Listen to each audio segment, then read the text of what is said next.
Hi everyone, this is Joba de la Cruz. I make videos featuring stories of people and places. If you're new to this channel, thank you for coming by and consider subscribing, especially if you are interested into knowing more stories of people and places. So I'm not gonna keep this long, just really short. Our story for this week is about a father who went abroad or went to different countries just so he could provide for his family.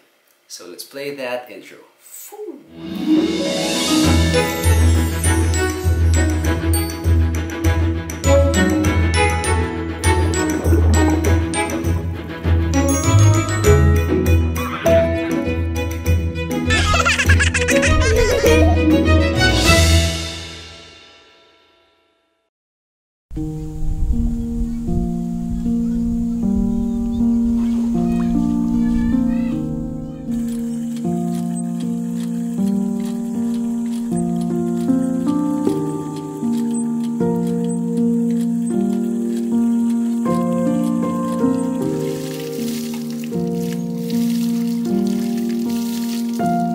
Ako si Winnie Drio, taga San Salvador, Masinloc, Zambales.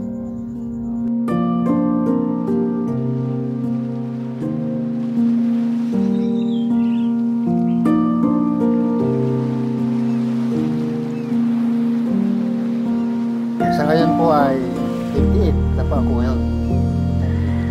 Nagabot ako sa Palau ng 6 years. Ako po isang divers. Mga huli po ng aquarium fish. 1990 ako pumunta sa Palau, sa Micronesia, bago hanggang 1996 ako doon. Nung nag-upload pa ako noon ay maliit pa pong anak ko sa Palau, ay yung bunso ko po si Windy ay 1 taon lang po yun. Nung magbalik ko sa 1996 ay malaki na po sila, nag-graduate na po sa elementary. Ako si Willine Drio Batad. Ako ay pangalawa sa anak ni Tatay Winnie. Bilang anak niya talagang napakapalad namin kasi dito po sa isla, nung panahon namin wala pong high school. So kapag natapos na ng grade 6, karamihan pinapatigil na lahat ng anak kasi kailangan pang tumawid sa bayan para lang magpaaral. Naalala ko dati kami ay nakatas ng kubo. Kubo pa lang yung bahay namin. Wala kaming bahay pa talaga. Nakatala kami doon sa lola ko. Ang hirap ng buhay talaga. Yung laging magi yung pagkain namin. Yung papa ko yung nagpursige na makapag-abroad. Dahil sa pag-abroad niya kahit nawala siya, andun yung pagsisikap niya na may taguyod kami magkakapatid.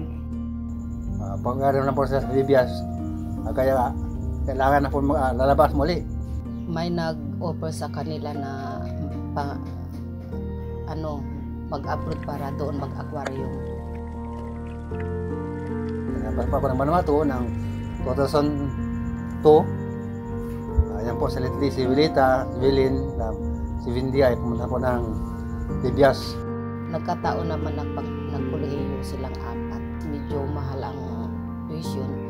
Kaya pati ako naghanap buhay rin dito, mamili ng isda, magsisid. Kaya napilitan ulit na maglabas sa Vanuatu. Aquarium ulit yun, 10 years.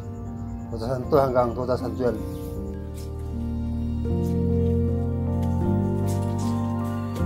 Malungkot sa pamilya pero tinitiis ko lang po ang lungkot. Sabi na nga sa Palau noon ay homesick $1 million. Kaya nagtiis ang lungkot para ang anak ay makapag-aral. Mahirap kasi wala kaming nakikitang papa sa tabi. Pero inisip namin na isa yung sakripisyo para kami ay makapag-aral. Kaya bilang pagsasakripisyo niya, kami ay nag-aral talaga. Ang lagi ko inisip noon kapag nag-iisam ako, para sa papa ko ito, para sa mama ko ito. Yung mga exam ko talaga, yung mga perfect exam ko, pinapadala ko kay Papa yun bilang proof na nag-aaral ako ng mabuti sa PBS. Kinaya namin yun kasi yung sakripisyo nila Papa sa ibang bansa, yun ang inisip namin. Sabi ko sa kanila, mga anak, mag-aaral po kayo dahil wala akong pamana sa inyo. Kaya ang may pamana ko sa inyo ay makapag-aaral lang kayo, kapag trabaho po kayo, kapag kayo, mayroong trabaho kayo. Sa awa ng Panginoon, nag-graduate po sila. Ngayon po ay teacher 3 na po ako dito sa Salvador sa biyaya ng Panginoon. Sa pagsisikap ni Papa, nakapagtapos ako ngayon ng isang guro.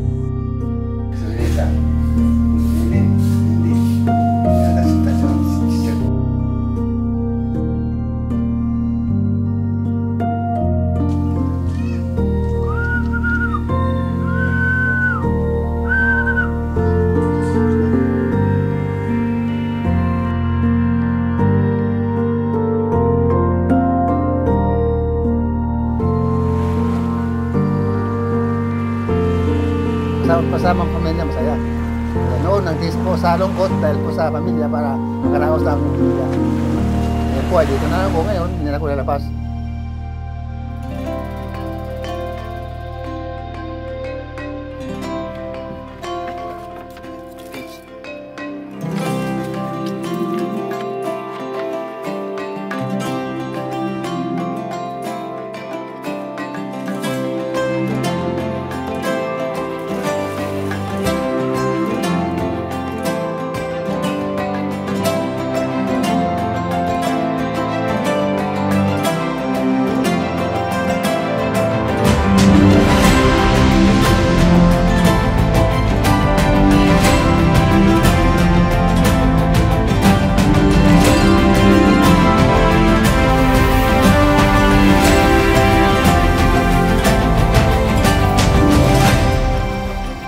Salamat sa Panginoon dahil binigyan ako ng asawa na masipag, maunawain at mapagmahal.